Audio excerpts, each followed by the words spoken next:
Recording. I'm here to speak about the basics of golf. It's a game I love. The number one objective of golf is to get the ball in the hole and as less shots as possible, which is not so easy for me all the time.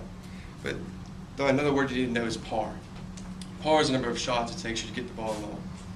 You have, on every course, you have 18 holes, which some have par 72, most of them. You can have par 70, 71, 73, but mostly you have 18 holes, 4 par 5s, 4 par 3s, and 10 par 4s. And it varies on every course.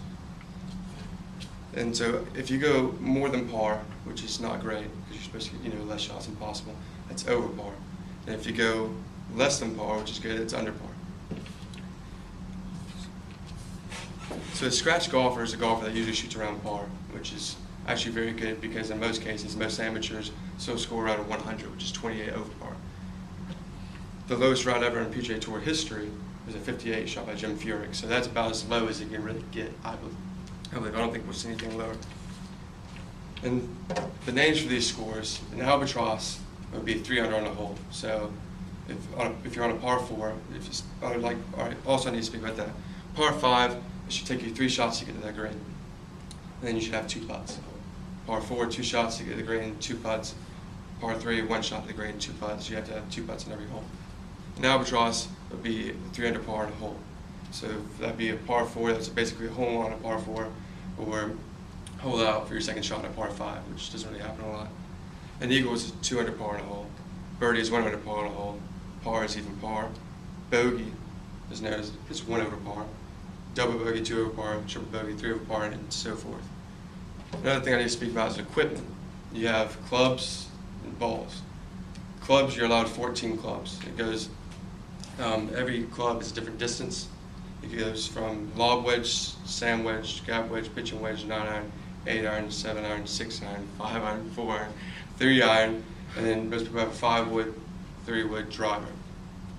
So, for example, my sand wedge goes about 105, my gap wedge goes about 125, pitching wedge 140, and then 10 yards on each club up until my 3-wood goes about 250, driver goes about 280. And if golf isn't already hard enough to hit straight, you also have obstacles. So on every hole you hit from a tee box into a fairway.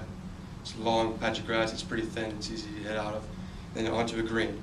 A green, I'm sure we live in a golf place, you've probably seen it before. It's kind of circular and it's very thin grass, so you can putt on it. Well, it's not that easy because on either side of the fairway you usually have rough. It's thick grass, it's hard to hit out of. You can have bunkers, which is pits of sand, which is hard to hit out of, and there's a lot of things going on where you can't ground the club. It's a lot of just golf terms. It's just hard to be in a bunker. You have water.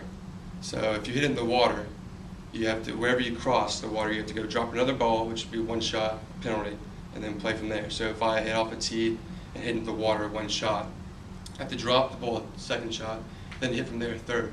So now you're looking at scoring big. The water sucks. What sucks even more than that is out of bounds. Out of bounds can be on the left or right or even behind the green sometimes. If you go out of bounds, you have to re-hit from wherever you hit, and then it's a 1-stroke penalty as well. Wind can also be a factor, like in baseball and different things. Wind, or even football. Wind can take the ball left, right. It can help you out a lot. It can be, we call it club wind. So if I was going to hit an 8-iron and I have a 2-club wind, I could hit a pitching wedge to get it there. So it can help out a lot, but it can also do the opposite effect, and you can have a lot longer in. So the other day I was playing Plantation. I usually do fairly well there. Well, the wind, it was about a 3-club wind, which means I didn't even end up getting the green because my driver was short. And then my next shot, I hit a 6-iron, I should have hit an 8-iron, or I didn't know, a 4-iron. And then I didn't even get to the green because the wind was a factor. And I'm sure I bored you to death, but this is the game I love the most. And actually, I hate it sometimes, but I hate loving it. I love hating as well. So these are the basics of the game I love most, kind of.